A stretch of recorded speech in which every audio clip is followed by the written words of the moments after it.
praticando aquilo que não é da vontade de Deus, torna-se inimigo dele. Ou seja, toda a humanidade, desde a sua criação, a partir do momento em que ela rejeitou o Senhor, disse: não, não quero mais. Eu quero ser igual a Ele, eu quero ser igual a Ele em tudo, conhecedor de tudo. E a partir de então, eu quero conhecer o que é o bem e o mal. Lá no Gênesis. E a partir daquela queda, esse homem conhece o mal. Porém, ele se revolta contra o seu Criador.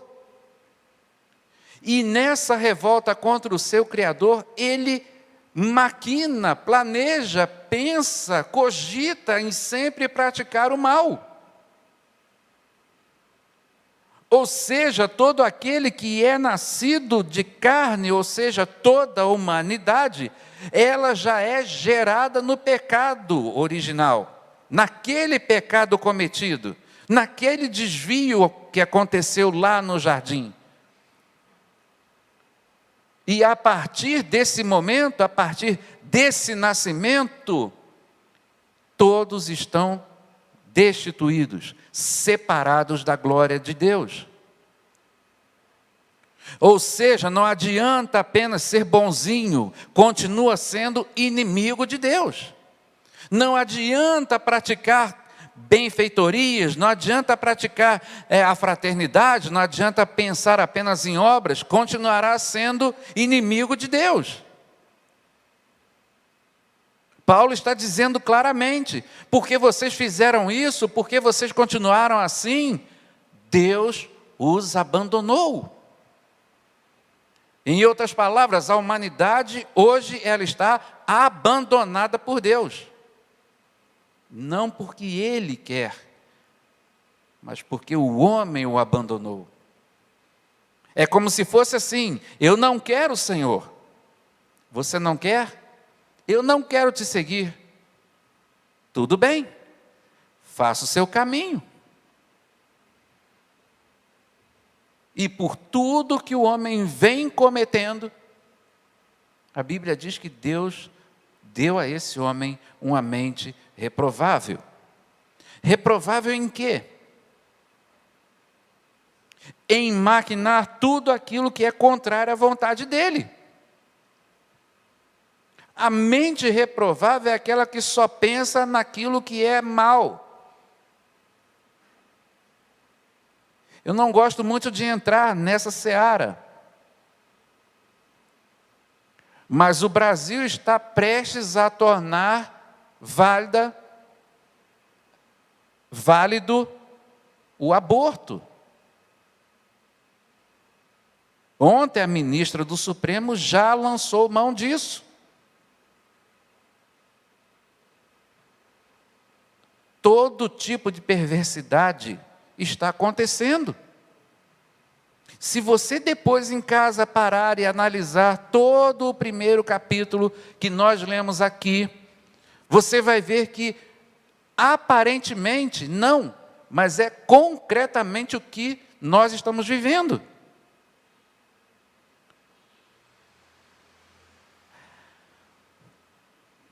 A situação é dramática. A situação daquele que não tem a Deus é dramática. É um rebelde contra o amor de Deus. É aquele que se levanta desafiando o próprio Criador. São movimentos que se levantam dizendo: nós não queremos e nós não aceitamos esse evangelho, nós não aceitamos o sacrifício de Cristo, nós não aceitamos o Criador, nós não aceitamos e não queremos esse amor depositado em cada um através de Cristo Jesus. Nós não queremos, a humanidade está dizendo isso a todo dia, a todo instante, desafiando o próprio Criador. E a Bíblia diz o quê? Que a ira de Deus está sobre eles. Não é apenas uma raiva, não.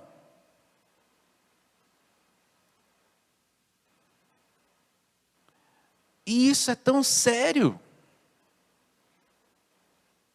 que quando Paulo escreve isso, quando Deus mostra a ele,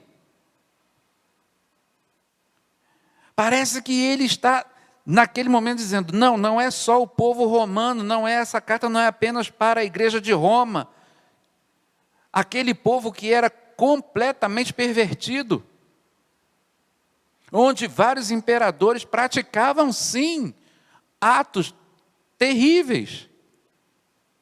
A maioria dos imperadores praticava isso. Mas ele traça, e parece que ele vê o século 21, e a situação que estamos vivendo hoje.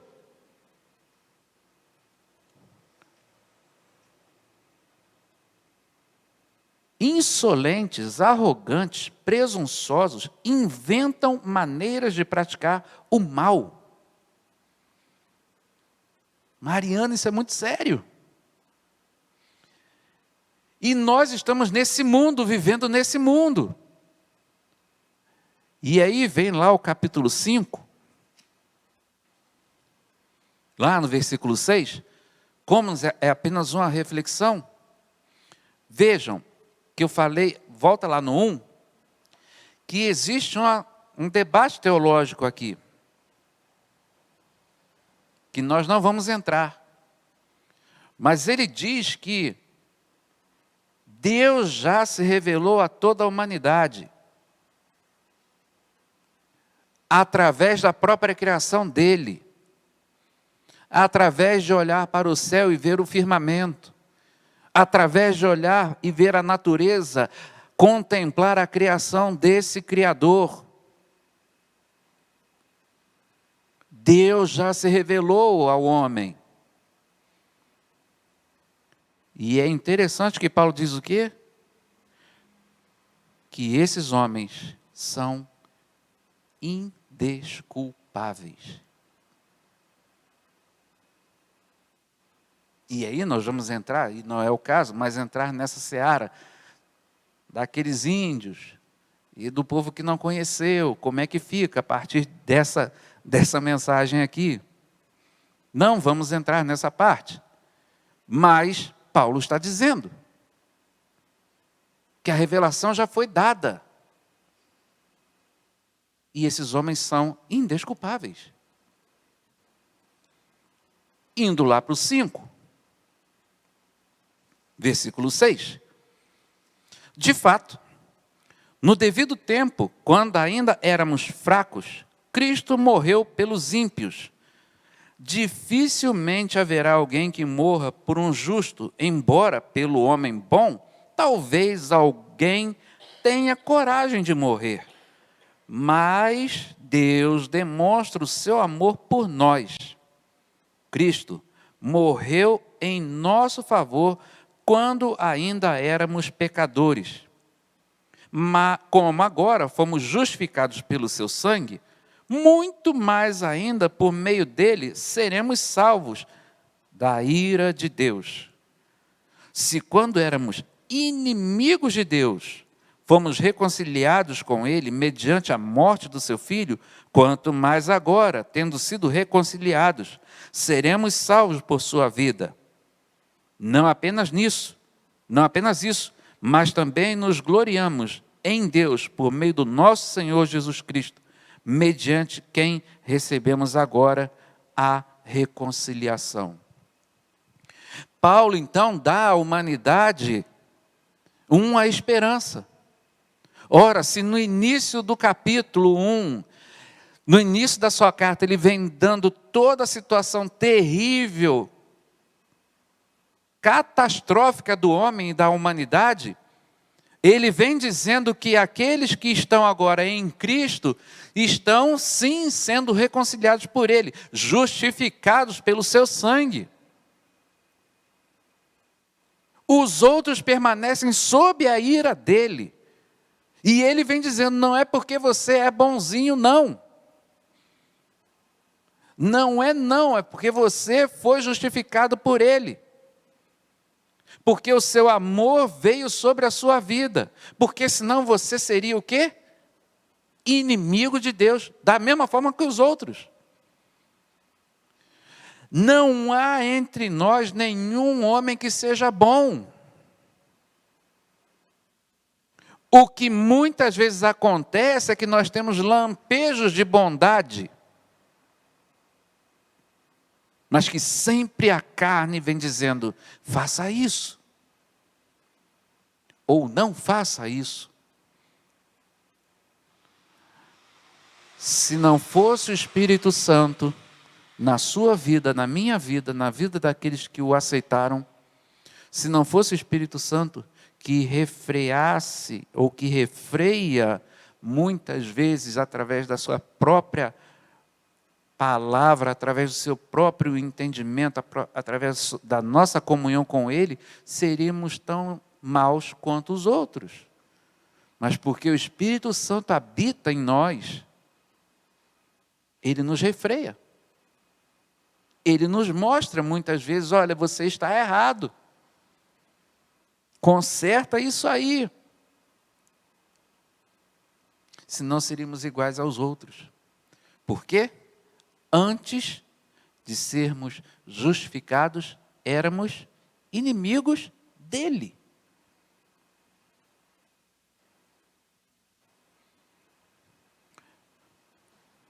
A carta de Paulo aos Romanos, ela é linda, e eu sugiro que os irmãos leiam muito. Porque ela vem mostrando não só essa parte, mas ela vem falando sobre a lei, sobre a justificação, e como ela é atual para a gente. Aqui foi apenas uma parte daquilo que Paulo disse, daquilo que Paulo escreveu para aquela igreja, mas que faz uma série, traz uma série de acontecimentos lá e que são para as nossas vidas hoje. A pergunta que fica: somos reconciliados por Ele? Graças a Deus. Somos justificados por Cristo? Amém. Mas o que temos feito com relação àqueles que estão debaixo dessa ira de Deus? O que é a igreja? E eu digo, a igreja não é a segunda igreja, não. O que o povo chamado povo de Deus tem feito em relação àqueles que são inimigos de Deus? O que nós temos feito para que essa ira de Deus não fique repousando sobre os filhos da desobediência? Eles não compreendem isso. Eles não conseguem entender que estão trilhando um caminho terrível de perdição eterna. Porque não há quem fale. Como que um camarada, seja ele quem for, que tenha seu poder, um político, um jogador de futebol, um ator, um grande empresário, ou mesmo aquele mais humilde lá, como que esse camarada vai compreender isso? Que para ele é normal usar drogas, é normal e é legal pra caramba estar em festas recheadas de bebida. Para ele é normal adulterar, se é que ainda é casado. Porque está cego, completamente, mas está debaixo dessa ira. Porque tem desafiado todos os dias o Criador de todas as coisas. Porque tem desafiado todos os dias e tem rejeitado o Filho de Deus.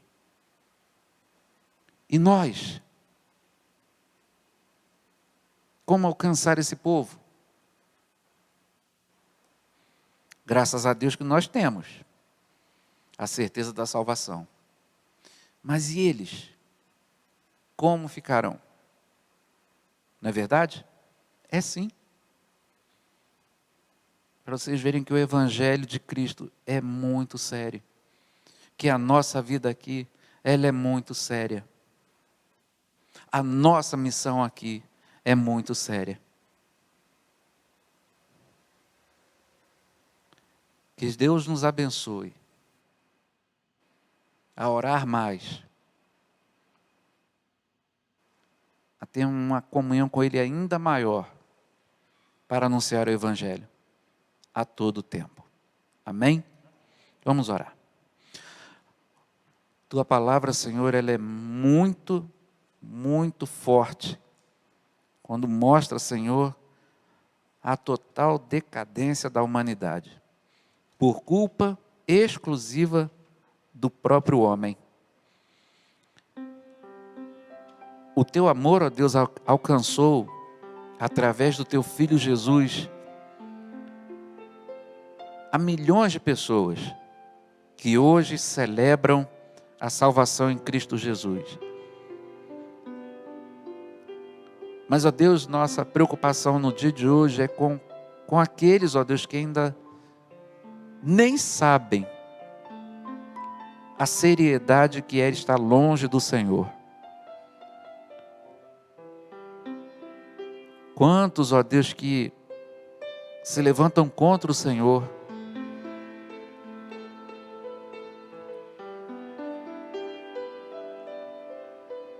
dentro dos 3 poderes do nosso país, se levantam e estão debaixo da ira do Senhor. Ó Deus, tem misericórdia do nosso país. Tem misericórdia das igrejas nesse momento reunidas, porque temos orado, ó Deus, pelo nosso país, temos orado, ó Deus, pelos nossos irmãos, temos orado, ó Deus, para que o Senhor traga sobre nós, todos os dias, um amor sobre o nosso país, sobre as crianças, sobre os idosos, sobre aqueles, ó Deus, que estão desempregados, sobre os que passam fome. Mas a pior de todas as fomes é a fome, ó Deus, do Senhor. Por isso, ó Deus, ajuda, ó Deus, a cada um de nós a pregar o Evangelho do Senhor. Essa é a nossa oração nessa quarta-feira linda que o Senhor tem nos concedido. Em nome do Teu Filho Jesus, nosso Senhor e Salvador. Amém.